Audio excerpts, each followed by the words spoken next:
Estamos iniciando un nuevo trimestre y es una oportunidad propicia para alabar a Dios, para agradecerle su compañía durante el trimestre pasado y desde ya anhelar que esa misma compañía siga estando con cada uno de nosotros en esta nueva oportunidad.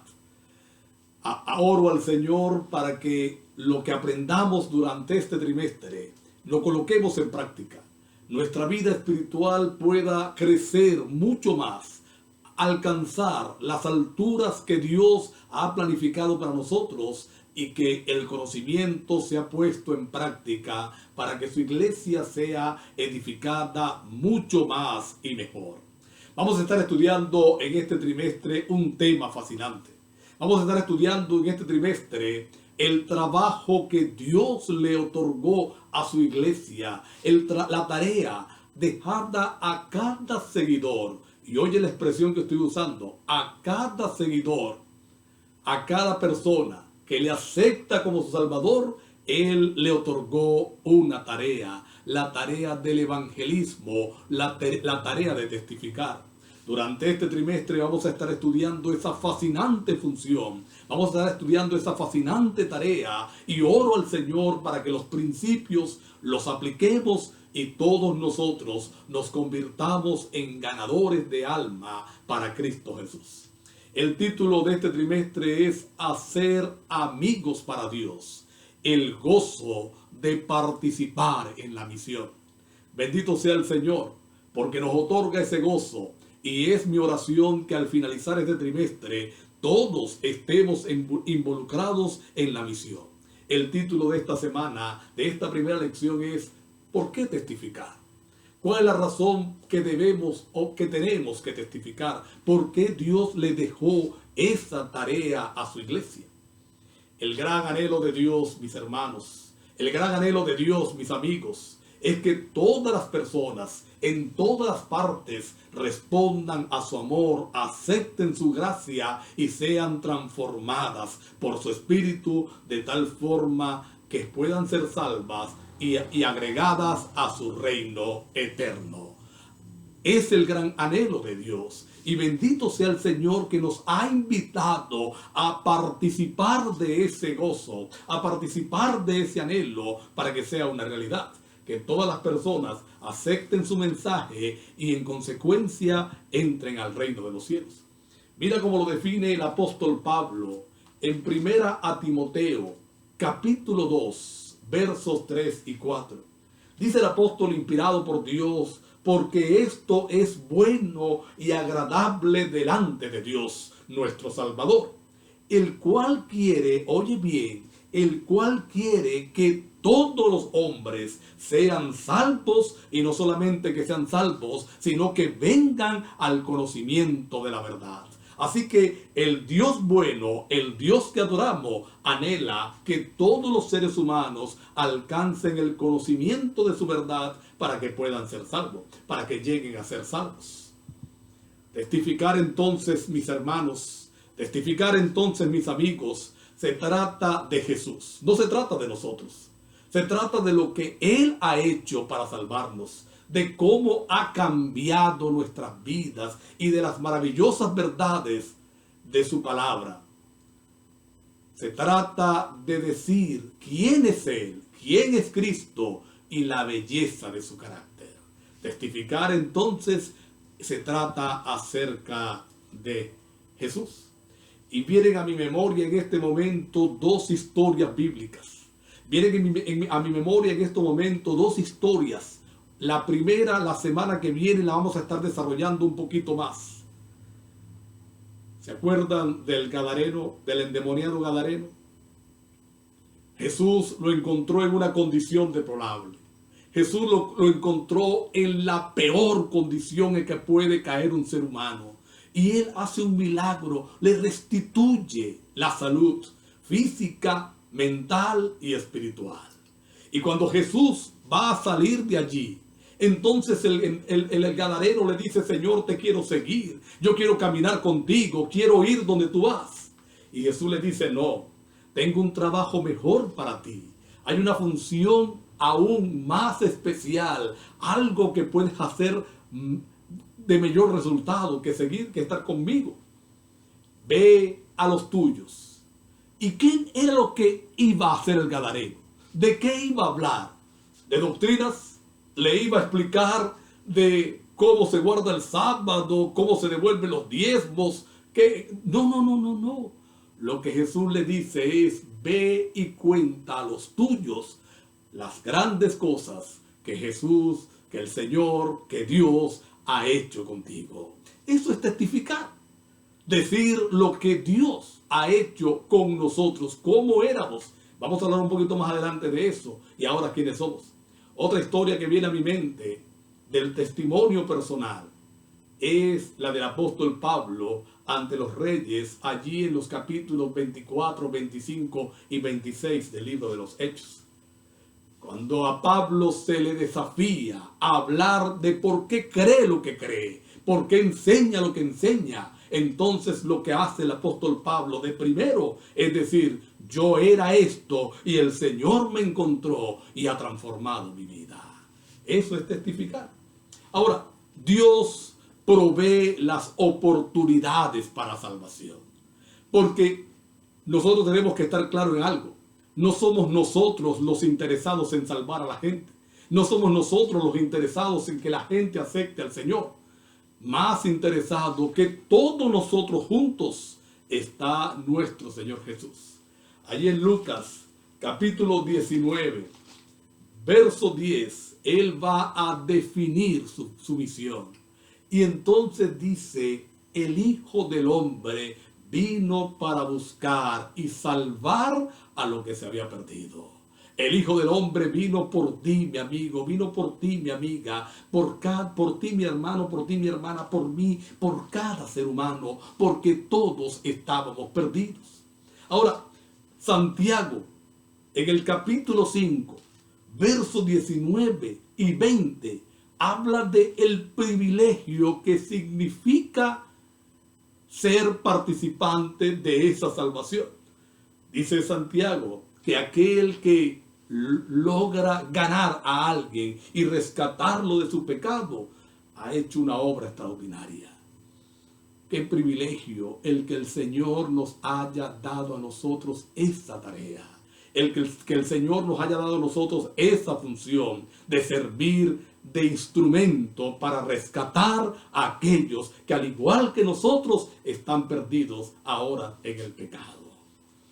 Yo quisiera compartir algunas ideas que aparecen en el capítulo 10 de la carta a los Romanos.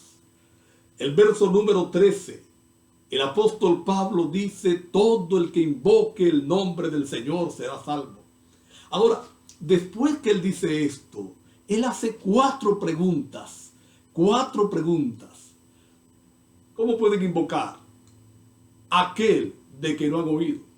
Luego dice: ¿cómo pueden oír si no hay quien predique?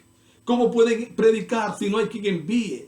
Y entonces cada una de estas preguntas, de esas cuatro preguntas, van a encontrar una respuesta en ti y en mí.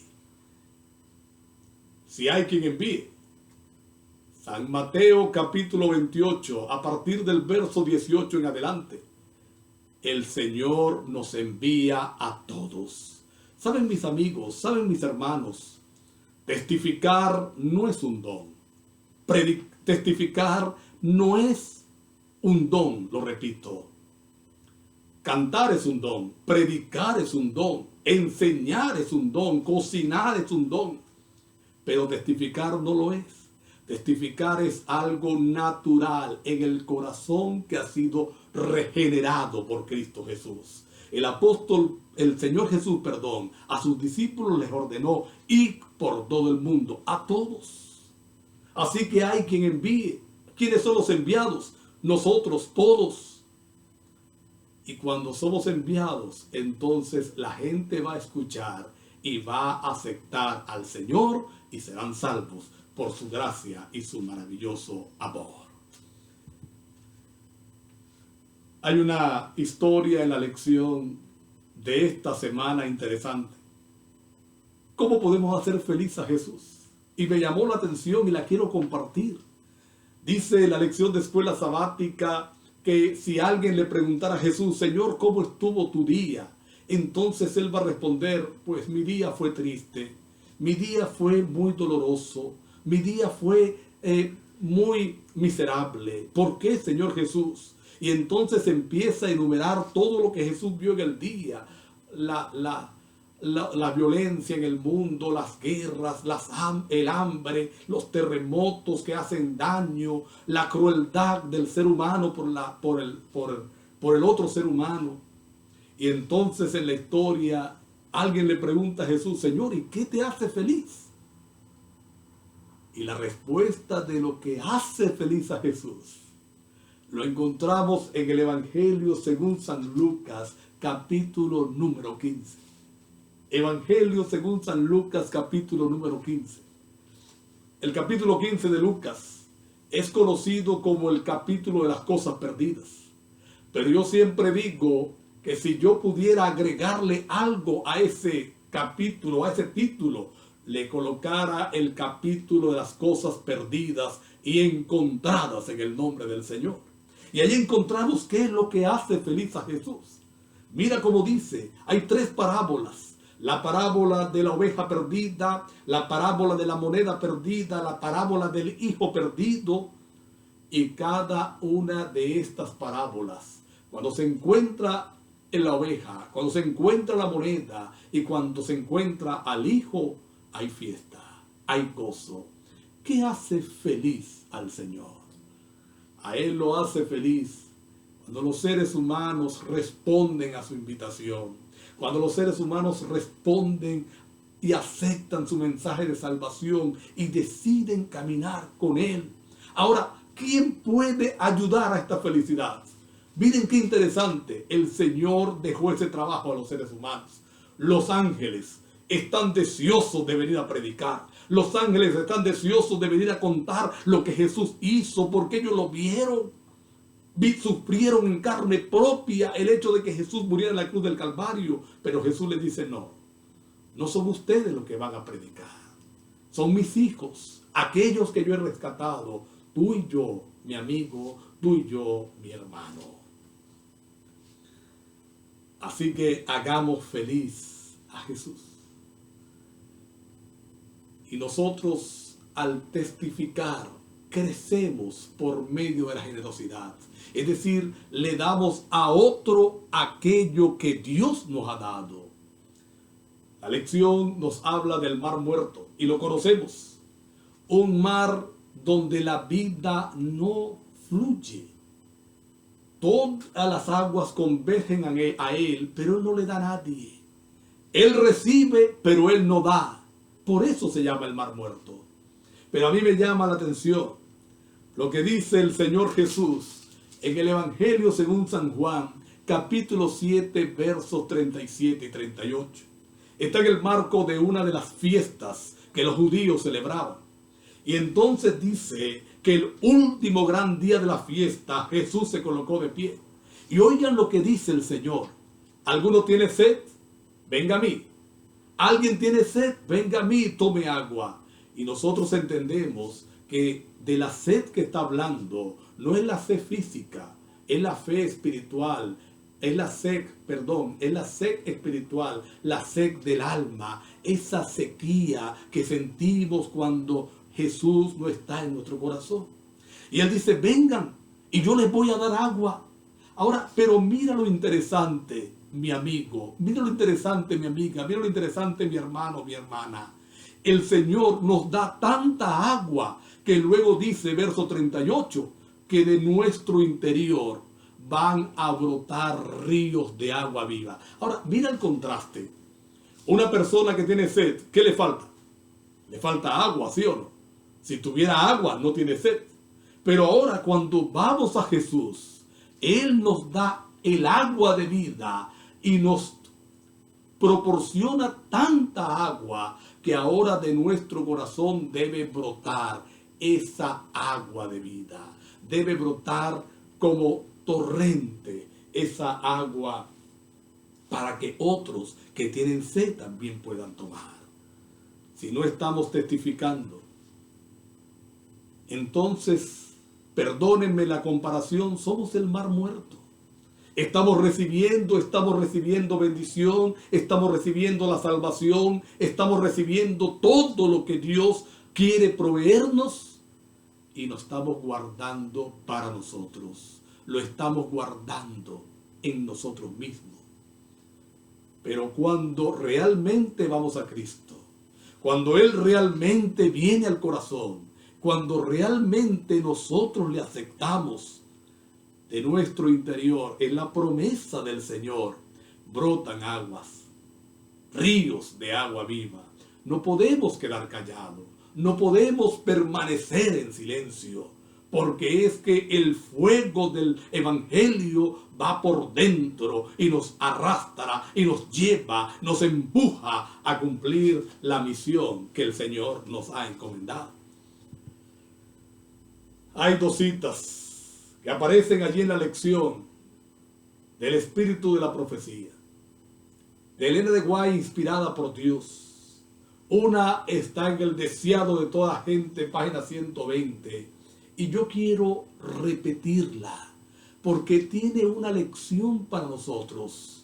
Dice: Dios podría haber alcanzado su objeto de salvar a los pecadores sin nuestra ayuda, pero a fin de que podamos desarrollar un carácter como el de Cristo, debemos participar en su obra.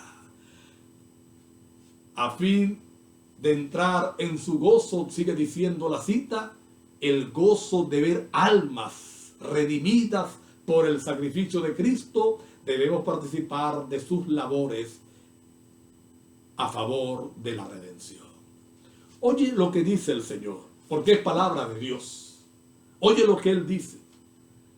Él puede alcanzar a las almas de muchas maneras, ¿sí o no? Él no necesita tu ayuda, Él no necesita mi ayuda. A veces más bien somos un estorbo. Pero lo hace con la intención no solo de alcanzar al pecador, sino que nosotros mismos crezcamos. Que nosotros mismos podamos ver nuestra propia necesidad. En Romanos capítulo 10, el apóstol Pablo dice que por la boca se testifica para salvación. Y yo siempre he dicho que alguien pudiera argumentar que es que la salvación se alcanza por predicar, que hay que predicar para ser salvo. Y entendemos que no es así, porque la salvación es por gracia. Pero yo siempre agrego, pero si es así. Y lo explico, lo que acabo de leer en la cita. Cuando yo testifico, entonces yo descubro mis propias necesidades. Descubro mis propias debilidades. Descubro mis descuidos espirituales. Y esa testificación ayuda a la persona que le estoy diciendo, pero me ayuda a mí a crecer. Repito un segmento de la cita, a fin de que podamos desarrollar un carácter como el de Cristo. ¿Por qué testificamos? ¿Por qué debemos testificar? Porque no solamente alcanzamos a los perdidos, sino que nos ayuda a desarrollar un carácter como el de Cristo. La otra cita que quiero comentar está en La fe en que vivo. Dice: los que quieren ser más que vencedores deben salir de su encierro en sí mismo, y lo único que realizará esta gran obra es interesarse intensamente por la salvación de otros. ¿Quieres vencer? Sal de tu egoísmo. ¿Quieres vencer? Sal de tu encierro egoísta y empecemos a interesarnos en la salvación de otros. Debemos ser fieles entonces al mandato de Cristo. Dios, mis amigos, mis hermanos, es un apasionado por salvar personas. No hay nada más importante para Él. Es su ferviente deseo de que todos se salven, todos vengan al conocimiento de la verdad. 1 Timoteo 2:4. Y dice el apóstol Pedro, agrega Pedro, que él no quiere, capítulo 3 de su segunda carta, versículo 9, que Él no quiere que ninguno perezca, sino que todos procedan al arrepentimiento. Ese es lo que anima el corazón del Señor. Y nosotros estamos llamados, al igual que David, a ser hombres y mujeres según el corazón de Dios. ¿Y qué tiene el corazón de Dios? Amor por las almas para salvarlo. Amor por las almas para que ellas lleguen a la salvación.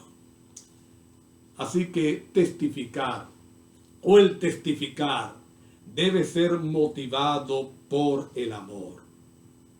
Testificar es también uno de los medios de Dios para hacernos crecer espiritualmente, como ya lo hemos dicho. Y debemos crecer en el amor.